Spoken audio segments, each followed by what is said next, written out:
How's it going, everybody? Welcome back to the Double Overtime Pod. As always, I'm Jack Weisberg. Above me is Aidan Michaels. And today, highly anticipated, obviously, because we missed last week, but we are running down the NFC, talking about each team, and telling you our thoughts. So let's just get right into it. We have the Eagles, who came off some would say an impressive win against the Packers. I think this team has everything they need. After seeing them with Saquon Barkley, they are scary. And the defense is good. I mean, Jordan Love got injured, so we didn't really get to see like a true ending to that game. But the Eagles in general, I think, are going to be fine. Do I think that they can beat the 49ers fully healthy? I do not. But they are the closest team to it. Yeah, for me, just looking at the NFC East, I'm not particularly convinced that they can win the division. I really think it's a 50-50 between them and Dallas. That in the summer when we did that episode where we talked about our kind of way too early predictions of who's going to win each division, I said pretty confidently that Philadelphia can do it. They probably have a little bit of a higher chance than Dallas, but I'm not sure. Adding Saquon Barkley is absolutely huge. He can finally excel surrounded by good players. You know, he couldn't really do anything in New York, but even then, he was one of the best running backs in the league. Obviously, he had the injuries, but he's going to be absolutely incredible. So that changed things for me a little bit. But just look at the end of the season that the Eagles had. First of all, they started last season 10-1. These guys are going to the Super Bowl. They're going to win the Super Bowl. They finished 1-6 and then crashed out of the playoffs pretty embarrassingly. Didn't end up winning the NFC East because the Cowboys ended up taking it. Also had a pretty embarrassing end. We'll get to them in a second. But the Eagles right now, again, 50-50 win of the division. Not sure they're going to do damage in the playoffs. I'm thinking they're going to do a little bit worse than they did last year. And an underrated signing in Jawan Dotson. A lot of people saying that's going to be a great addition. I don't think it's going to have as much as an impact as people think. But who knows? If someone goes down, he could become a vital piece. Let's move on to your favorite team, the Dallas Cowboys. So with this team, it always seems like before the season they have something going on and they're like, oh, the Cowboys are going to fall apart this year. And after seeing them take care of business against the Browns, I think it's obvious that we're going to see a Cowboys team that we're accustomed to seeing, which is a team that's going to win a ton of games in the regular season. I have them winning 12, maybe 13 games. And do I think that they can go over the hump and beating a team like the Packers, Eagles, 49ers? I don't, but no one's saying that they don't have the star talent to do so because they do. If you're putting superstars versus superstars, they have the talent. But yeah, I think ultimately this team is going to be held back by a mediocre run game. And I don't know, like Zeke getting 3 yards per carry, I don't think does it for you in the playoffs. No, I mean, just piggybacking right off of what you just said, I was not in favor of re-signing Zeke and getting rid of Tony Pollard. That to me didn't make any sense. Obviously, I love Zeke. Back in the early stages of his career and Dak's career, those were the two guys. It was Prescott and Elliott that were going to take the Cowboys to the Super Bowl. That never ended up happening. Didn't have a bad game, Zeke. He didn't have a terrible game. So I'm a little hopeful that maybe it was just the fact that he was on the Patriots, that where he just absolutely sucked. But we'll see what happens. Dak getting signed is huge. That needed to happen before the season started. It needed to, and it was very close, but Jerry got it done. CD, obviously, there were some issues with that. There was a lot of there was a big scare around whether or not we were going to reach a deal with CD. That happened. Got to extend Micah because the same situation that happened with CD and Dak heading into the season is going to happen to Micah next season, and we may not be as fortunate. He may walk, and I don't want to do that. And nobody in Dallas wants that to happen. I can tell you right now, Jerry Jones is not going to let that happen, but he's got to get on it. As far as my expectations for the Cowboys go, as a Cowboys fan, I'm always hyped up during the regular season. Before the season, I'm hyped up. During the season, I'm even more hyped up. Heading into the playoffs, I'm hyped up. and then the collapse happens. 2 years ago, the wild card, big mental collapse against San Francisco. And then, of course, the horrible game played against Green Bay.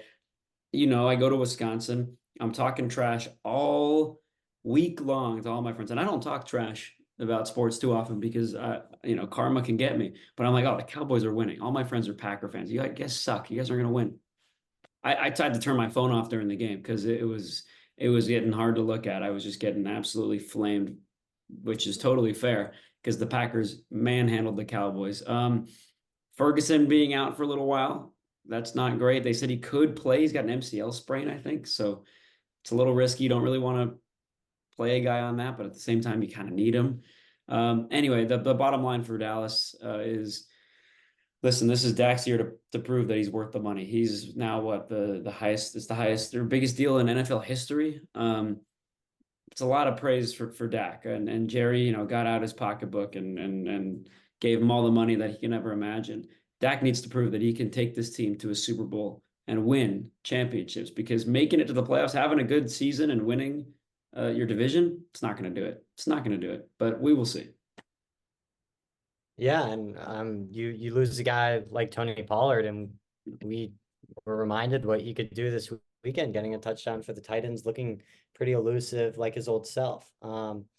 So that leaves us with the Commanders.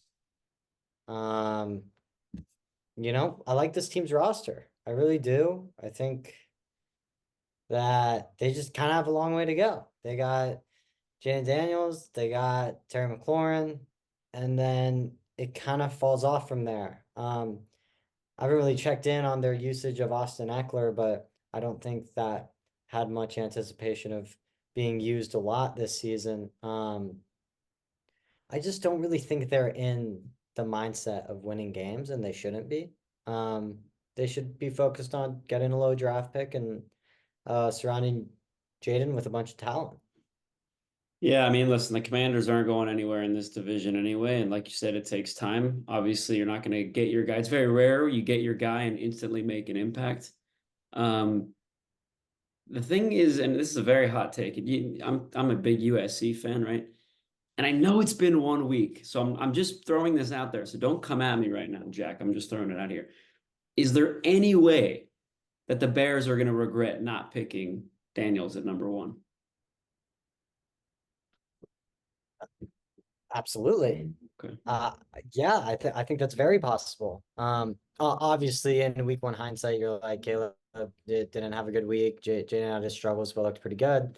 But yeah, I've always thought that could be a possibility. Because when you get a QB with that much hype, it's like a Baker Mayfield type, where you don't really know what to do. They have all this pressure, and it needs to work right now. And that's what Caleb's getting thrown into. So let's move on. We got the Giants, not a team that I don't think anyone really enjoys talking about, but we're here to do that for you guys. So I mean, just let go of Saquon Barkley, because they're paying Daniel Jones 35, 40 million, whatever it is, and they're not paying him to hand off the ball. Which I think makes sense if you're, I don't know, playing Madden, but in real life, like, you need to have a run game and a pass game. Um, and Devin Singletary, who they have back there now, is just not doing the job. Daniel Jones looks like just terrible out there. He is backup quarterback level guy right now. And he just hasn't been the same since his injury. He did really look good. I think it was that 2022 leading up to the playoffs, and in one of those games he looked really good, but we haven't seen that same version of him. I think we can write the Giants off for quite a long time. I'm with that. The Giants aren't a joy to watch. They really aren't, unless your team is playing against them. It's time for Daniel Jones to get going, man. Like he's got to step it up, because he had some high praise coming into the league, and even at some points when he was a starter, he was getting a lot of praise because he was playing well. He had moments of I don't want to say brilliance, but there were moments where he was looking like a starting quarterback. He was looking like he was at that level. Right now, he's not at that level, but he's still got time to get to that level. He's got to prove it this year. I mean, you don't. The NFL is you don't really get many second chances, third chances like that. This is it for Daniel Jones. He's got to get going. But Giants underwhelming. They're gonna. I mean, they're definitely not making the playoffs. Not gonna even get close. So yeah, no room for upsets here. So that's the NFC East. Let's move on to the 49ers in the NFC West. Um, this team showed us exactly what we already knew, and they did it without Christian McCaffrey. Um, and they put on a show. This team is a Super Bowl caliber team. Um, and they beat a good Jets team, and they scored 32 points, which is impressive. That's a really good defense you're playing against. Purdy had some struggles in the preseason, like, throwing some picks, and people were concerned, but this team's going to be just fine. There's nothing to worry about. Um, they can win the Super Bowl this year. Absolutely, they can. They look amazing, and this offense that they have or that they had last year that nearly won the Super Bowl, it was that close, is pretty much the same offense they have this year. And like you said, McCaffrey was out in this Week 1 game against the Jets, who have been given some high praise, obviously with the return of Rodgers. We'll get to, we already got to the Jets, but I was thinking the Packers for a second. But yeah, no, Rodgers is, he had a bad game, but it's Brock Purdy's, man. It's the what do they call it? The passing of the torch here, perhaps. Brock Purdy is this young quarterback that he was Mr. Irrelevant, wasn't he? Yep. Yep. So I mean, this is a guy that was drafted 200. I don't know. I remember the number 254, something like that. But no, this 49ers team is scary, and they will do some damage. I would not be surprised at all if they make it to the Super Bowl. I'm expecting them to get to the NFC Championship game again. And honestly, I would expect them to beat almost any other NFC team to get to the Super Bowl. I hear that for sure. Let's move on to the other winning team in that division, which is the Seattle Seahawks. In a very boring win against the Denver Broncos. This team is, they have their struggles for sure on defense. Letting up 20 points to a Bo Nix led Denver Broncos team may seem good, but it's really not. It's a little concerning thinking of the other offenses just in their division alone. I mean, if they're letting up 20 points to Bo Nix and the Broncos, what are they letting up to the 49ers? Because it seems like a 70 bomb to me. But this team's defense is a concern. The offense gets by. They're gonna win some games. Don't expect them to make any real legitimate noise. No, they're to me they're just a mid team. I mean, they really Yeah. are. Yeah. Again, they narrowly beat the Broncos. They beat them by what, 6? It was 26-20 or Yeah. something like that. Yeah, it was close against the Broncos team. That is bad. I know, listen, upsets can happen and close games are close games and whatever. But it's the Broncos. That's not, like you said, if you're playing against a team like the 49ers, what's that going to do to you? That's going to absolutely kill you. The Seahawks 49ers rivalry just isn't what it used to be several years ago. Yeah, the Seahawks aren't going anywhere. The playoff chances are dubious, man. I mean, it could happen, but you're really leaning toward it's not going to happen. And I don't think it would surprise anybody if they don't make the playoffs. And if they do make the playoffs, I suppose that would be a big surprise. That leads me to a team that I actually believe has a better chance to make the playoffs than the Seahawks, being the Arizona Cardinals. I mean, you saw them narrow. I mean, they had it in the bag against the Bills. And they blew it.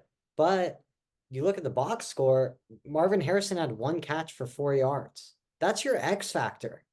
And he didn't get any play. Looked at his snap count, it wasn't what you would expect from another number one receiver either.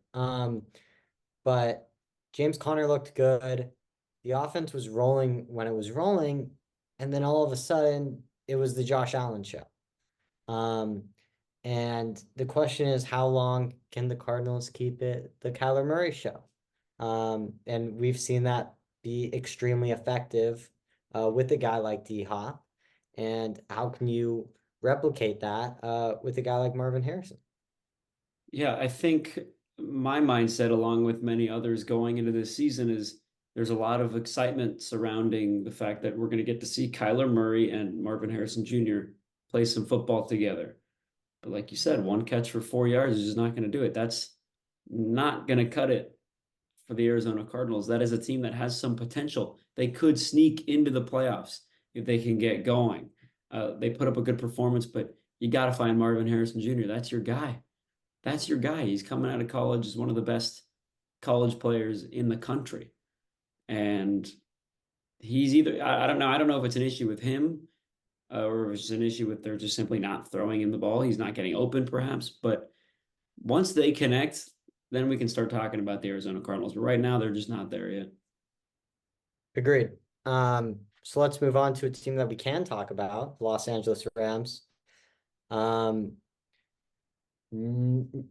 had a chance to beat the Lions, which is, I mean, I don't think it's very arguable that they are a top five team in the league. And we know the Rams are good.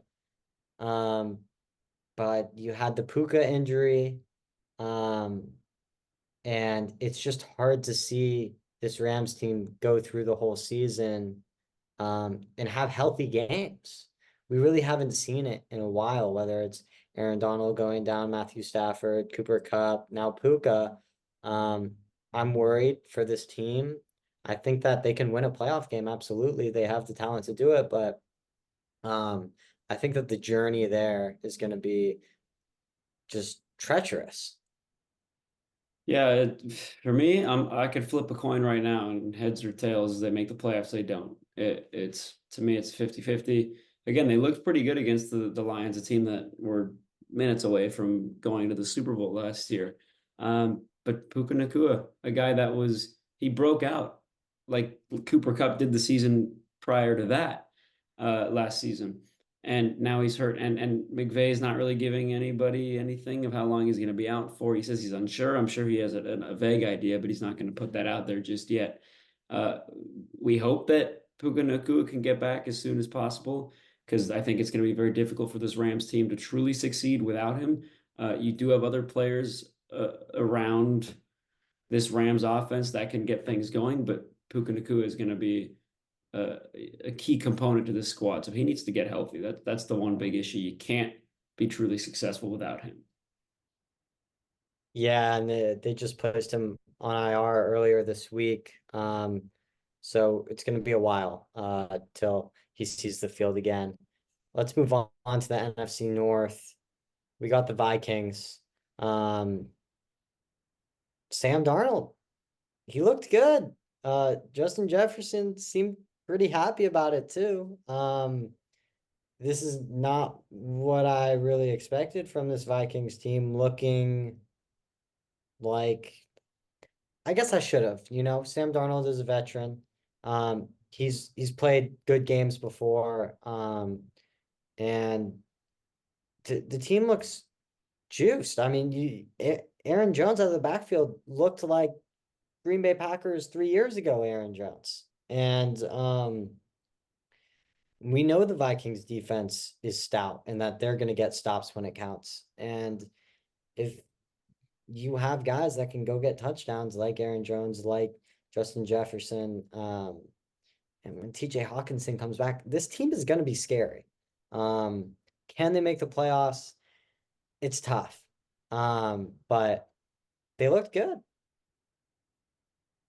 I mean, you know how much I love Sam Darnold. This guy was a beast when he was a Trojan. Absolutely love this guy. And I'm very happy that he is a starting quarterback for the Vikings. Obviously, JJ McCarthy being out, it's so tough. And the fact that he obviously is coming off a national championship win over in Ann Arbor, you never want that to happen. I mean, that's it's horrible what happened. However, the positive with that is it does give Sam Darnold a chance to prove himself even more. I think he was so electric in college that he maybe had too high expectations coming into the league. Um, but like you said, Justin Jefferson, I thought that he would be probably pretty pissed about what happened.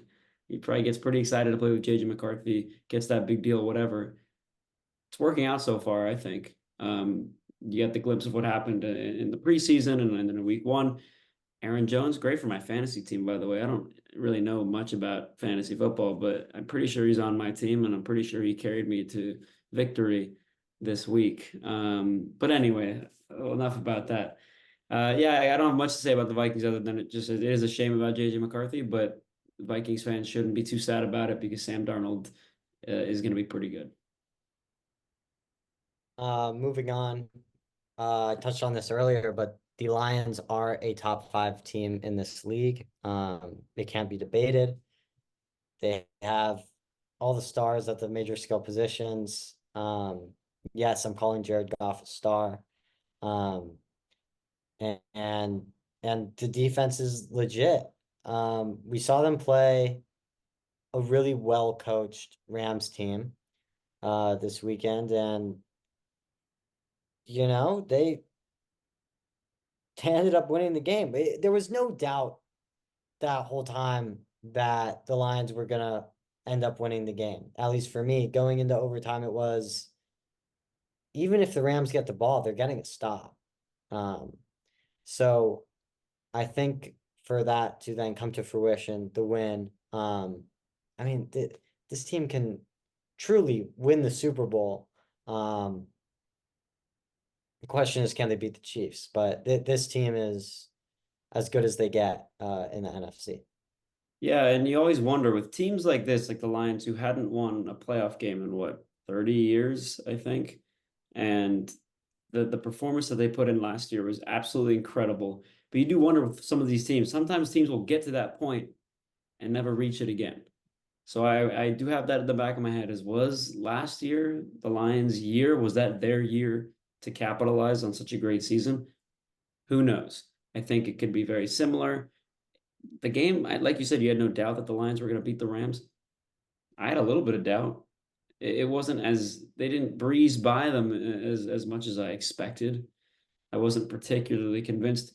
You can't really judge just based off of one game, especially the first game of the season. So I'm not gonna go too much into that.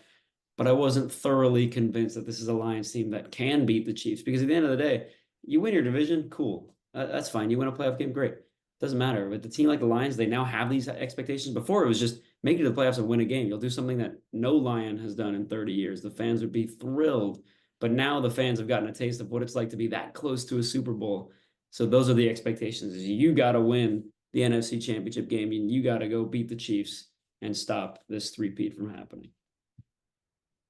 Yeah, I mean, I I do think that they're capable, but we'll see. We got the Bears, which was a weird game. I mean, and I think everyone's watching, expecting Patrick Mahomes like QB play. And we didn't really see much of it. We had a lot of three and outs, a lot of miscues, a lot of overthrown balls, um, and a lot of amazing defense um, from these Bears. I think the defense every single time that they scored, the Bears defense put them in position or got the score. It was, yeah. So I think that says a lot about where this Bears team is at, but it also is a little scary for other teams because as soon as Caleb gets this figured out, if he gets it figured out, which based on what he's supposed to be, he should, um, this team's scary. Keenan Allen, DJ Moore, Roma Dunze, Swift in the backfield, Patrick Mahomes like quarterback with an amazing defense. The idea of this team is a team that can win playoff games. What they were against a terrible Titans team wasn't, very impressive. but the sky's the limit. They have a lot of time to figure it out. Yeah, listen, what's good about stats is that in 40, 50 years from now, when people look back at Caleb Williams becoming the first number one overall pick to win in his debut in 22 years, they're not going to probably watch the highlights of the game. They're just going to see the stat. Oh, he won in his debut. Must have been great.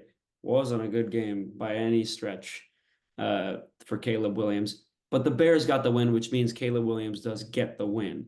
He just needs time.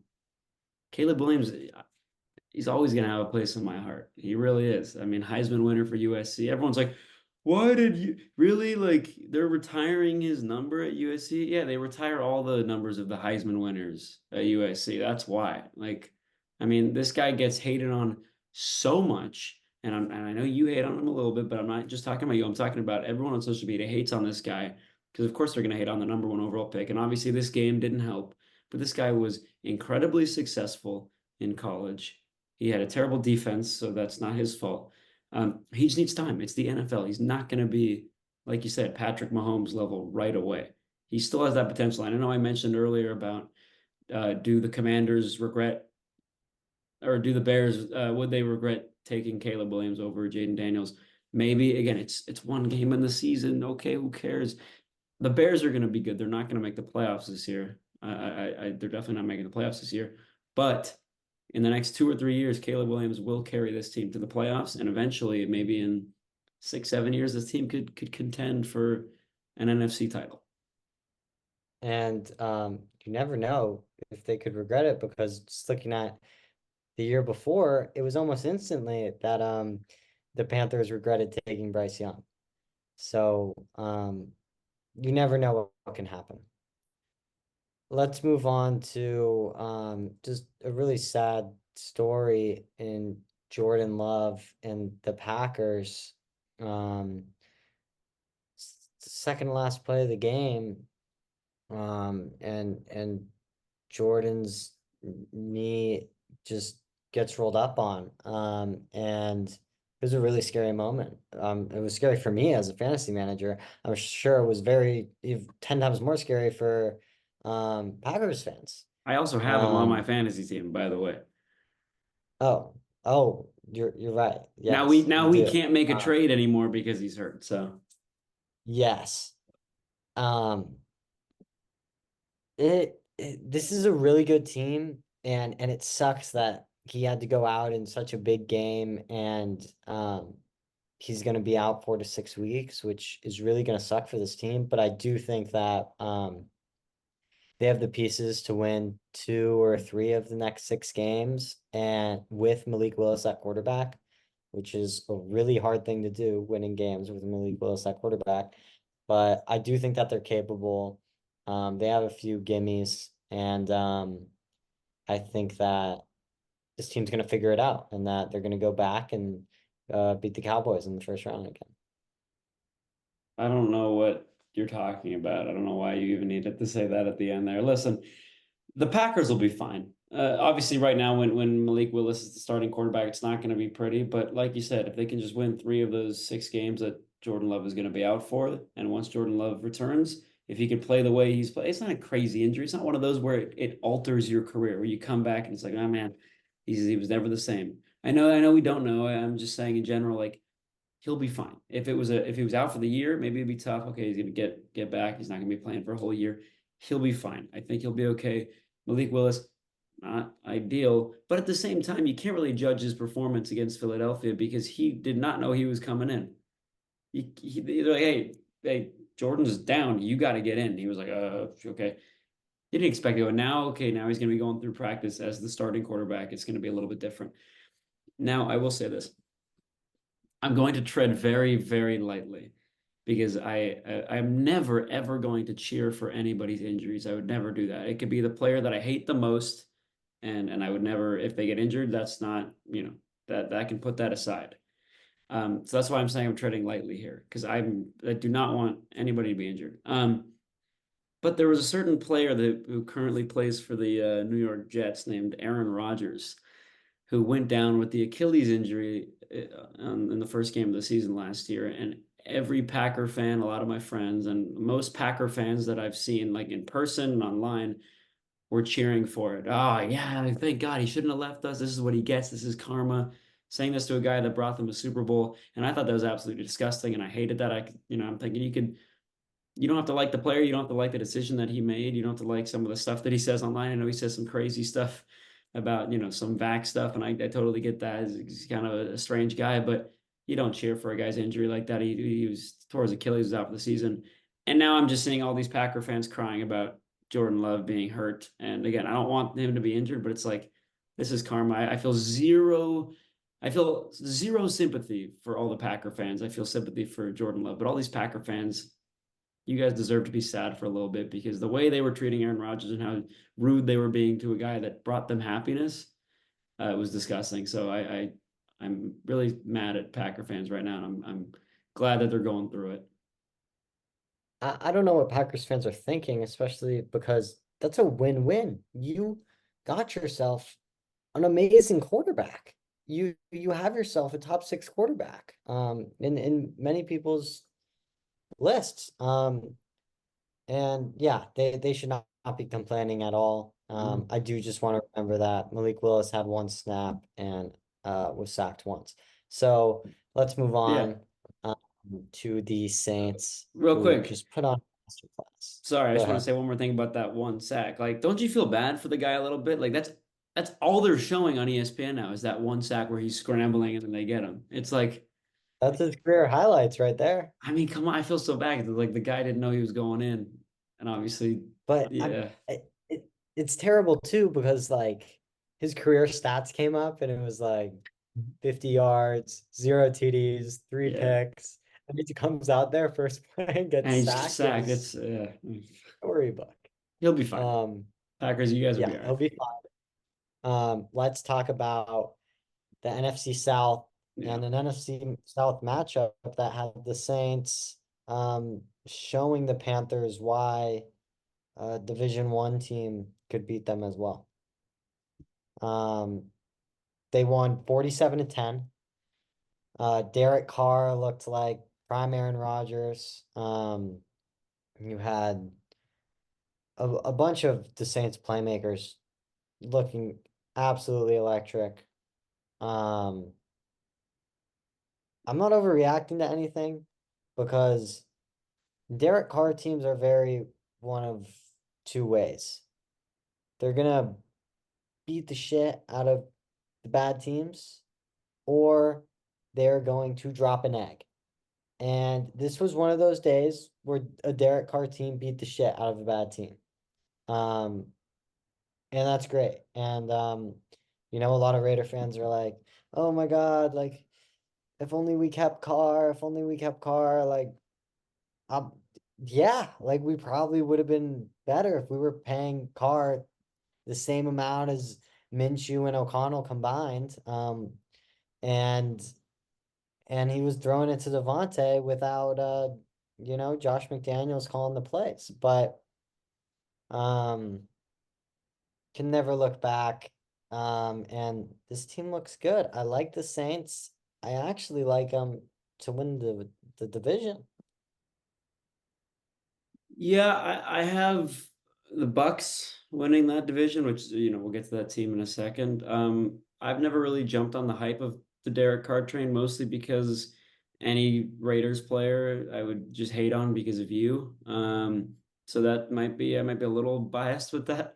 Uh, but obviously I think he's better than the two guys you got over in Vegas right now. But no, listen, the Saints have, and again, the Bucks have a similar situation. We'll get to that in a second, but the Saints have the third ranked easiest schedule, according to ESPN. Does that really mean much? Not exactly, but you're talking about a team that could win the division if they are, with this easy schedule. Obviously, it's all statistics. You can't truly predict that, but they could very well win this division with that easy of a schedule. Now the Bucks do have the fifth easiest schedule in the league, so then you could also put them hand in hand. I'm still going to go with the Bucks because that's what I went with this summer. But the Saints looked pretty good. But then you do kind of have to open your eyes a little bit and be like, all right, well, they are playing the Panthers. It's basically like playing Campbell Hall High School football team.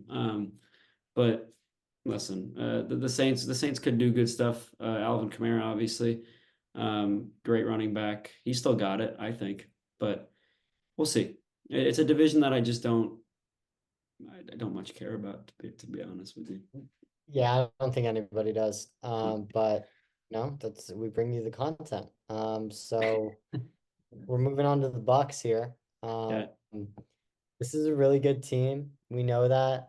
We also know that again, they are in the NFC South. So don't get too excited if you're a really good team. But listen, these guys have already proven that they are the team to beat in this division. Um, and they looked great. Um, they won a big game. Baker Mayfield looks good. Defense looks really good. Um, I'm excited for the Bucks. I really am. I like them. I like Baker Mayfield a lot. I really do. And honestly, because when we're thinking about who's going to win the division, I'm like, all right, Bucks, Saints, Bucks, Saints. I think I just chose the Bucks because I like them more than I like the Saints. I really like Baker Mayfield. I think he had a pretty rough start in his NFL career after having such a successful college career. And that's kind of the thing. If you have a really good college career, you have so much pressure on you to do well in the NFL. And a lot of times that doesn't pan out right away. But he kind of went on his revenge tour, and now he's kind of found himself here in Tampa. Um, uh, it's again, looking at just their strength of schedule, it's still quite easy. I don't know. It's really going to be a toss up between them and the Saints. I don't really have much to say about, to be honest, any of the teams in this division. But like you said, we bring the content.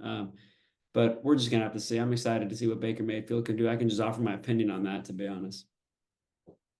Continuing to bring the content, we are going to move on to the Falcons, who I think I picked the Saints to win the division in our summer video, Okay. but the Falcons really disappointed me this weekend. I thought that they were a team capable of beating the Steelers. I know TJ Watt went crazy, was pretty much won the game for them, but you got the pieces. He finds Drake London like 2 or 3 times in the whole game. I get like, oh yeah, we got Cal Pitts a touchdown, woohoo! That's the only touchdown you scored. I mean, your quarterback's Kirk Cousins. You're supposed to be kind of good. You drafted Michael Penis. Like, you got to put that guy out there, you know? Michael Um, Penis. yeah, you love that. Anyway, like, there's just got to be some kind of what the Falcons did is absolutely criminal. The Raiders would have Penix right now, and I don't like the Falcons. I don't like that they're losing to the Steelers after paying Kirk Cousins a bunch of money. And they have Bijan, like this offense is crazy and the defense is really good. They loaded up on the defense this summer, more so than it already was. And like I want to know how you feel about this team. Well, firstly, do you think they can make the playoffs? I think their roster says so. I think so too, but it doesn't seem like they're going to be able to do it, right? No, Uh, you have to beat the Steelers. yeah, you can't pay a guy like Kirk Cousins that much money. We talked about how ridiculous that was in our summer episode. It's a big gamble. It's a really big gamble, and we'll see if it pays off. Minnesota's probably a little mad about how that turned out, but how could they know? Obviously, you can't predict an injury like that, but um, we're gonna have to see. They could make the playoffs. If they do make the playoffs, they're gonna be the team that has the fewest wins out of all the playoff teams. Um, I'm not gonna rule them out just yet, but it's gonna be one of those teams that if they make the playoffs, no one's even gonna care. You know what I mean? Yeah, But it would be a throwaway game. yeah, I can't believe this last team we're about to go into is the last team because it's not a great Yeah. way to end, is it? I'm sure everyone's clicked off the video by now. All four people. Because Shout out my grandma, by the way, consistent what's viewer. up? Um, we're talking about the Carolina Panthers right now. Yeah. Speaking of throwaway games, that's what every team thinks when they go to Carolina. I would be surprised if they won 3 games. Really surprised. Yeah. Bryce Young looked bad. He didn't like usually we're used to seeing like, okay, he's making some good passes, blah blah. I didn't think he looked good. He made some okay passes to Leggett, but this team's in trouble. The good news about this team is they're probably picking first overall. They're probably picking first overall. I was gonna say it was the Patriots that were gonna pick first overall, but they fucking beat the Bengals, which is ridiculous. I can't I believe that. did want to, yeah, find a way to talk about that, even though this is the NFC Right. video, but We like had to squeeze it in somehow. this is the Bengals obviously always early season lose terrible games. Yeah. They've done this since uh they drafted Joe Burrow, but Patriots? the Patriots, Come on. It's insane. I mean, baffling, Yeah. baffling. With an offensive line of their talent, It's pretty crazy. it doesn't make any sense. I mean, what better way to talk about the Carolina Panthers than just talk about another team, right? I mean, like there's not much you can really say about these guys. Honestly, like you said, you'd be surprised if they win more than 3 games. They won't, I don't think. They're not going to be 0, what is it, 17 now? Jeez. They're not going to be 0-17. They're not going to pull a Lions like back in the day, but they're just not a good team. Sorry to my friend Parker, who's a big Panther fan. Yeah, y'all suck. Y'all suck. Simple as. Yeah, I feel bad for your friend. Um, this is a terrible team to support. It is. Not that mine's doing well, mine is doing much better actually. So Y'all are uh, much better. I'd almost rather be the Panthers than the Raiders because the Raiders aren't going to make the playoffs. The Panthers won't make the playoffs, but at least they'll pick well. At least they'll get the first, second, now or third overall pick. let me just say my piece here. Go ahead. So the Raiders lost to the Chargers this week. Um, some questionable play calling, especially on 3rd and 2, third and 1, 4th and 1, running down the middle consistently. It doesn't work. We do it again. It doesn't work. We do it again. And it's kind of just like you have all these playmakers, put it in their hands. Like, don't give it to Zamir White to run down the middle. When you have Devontae Adams, Brock Bowers, and we got Brock Bowers involved a little bit more than I thought we would, but you got to get him in the end zone. We had no catches to our stars on past the opposing 30-yard line. So that was like really hard to see. A lot of just sloppy play. And they're going into a game against the Ravens where they're 9.5 point underdogs. So obviously anything can happen with a defense like they have, but um thank God they play Carolina the next week. They're going to lose. Remember, you said they could win 3 games? Like, you got to pick 3 games on that schedule that they could win. So, be honest, I haven't looked at the Panthers schedule at all. Because who That'd be would? a waste of your time right That's what there. I mean. Like, I got things to do, man. Like, I can't be doing that. Watch, they're gonna surprise us this year. Could you imagine? Jeez, you never know. Who Yeah, knows? you really never know in the No, NFL. but there you Um, go. That's our NFC. that's what we got for you guys today. Yeah, We're gonna try to bump something out before the end of the weekend. That's more, big broad. picture, broad. Um, and yeah, we hope you enjoyed. Even though Aiden's a biased Cowboys fan. I didn't even say they were gonna win the division. You bucket. Not a biased Cowboys fan. Anyway, We hope you enjoyed the Michael Penis comment. And yeah, that's all we got for you today. So like and subscribe, and join the double overtime squad. Peace. peace.